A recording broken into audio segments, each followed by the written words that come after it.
Ito na po ang kulay niya. Ayan na po ang kulay pero di pa napipinish.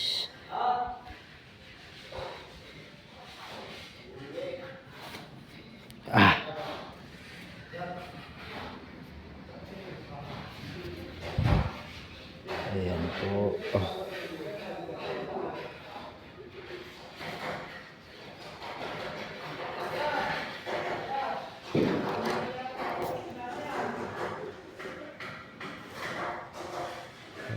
po siya.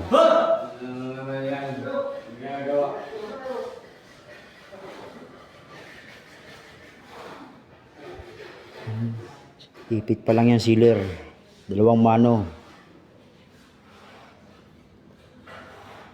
Para pag binuli, hindi magasgas ang kulay, hindi mawala.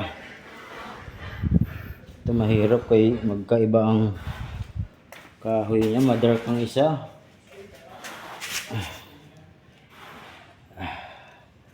Ayan na po ang kinalabasan niya. Namumuti kay basa pa na ipit ko agad. Pero pwede yan. Mawala lang yan sa lacquer glue.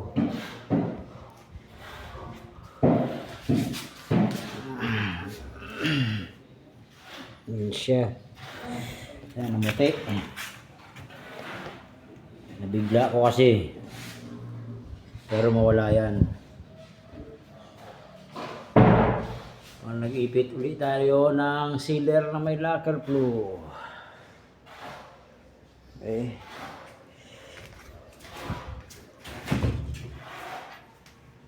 Ayan siya.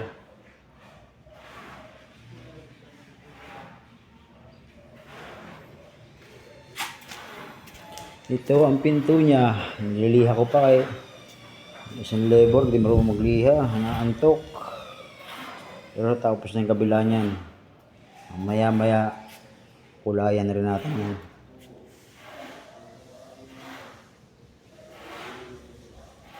Light lang siya. Dark yung ano eh. Ganito ba?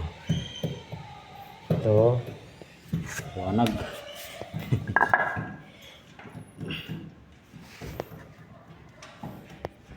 Ito ang hamba. Ito ang pinto. Good.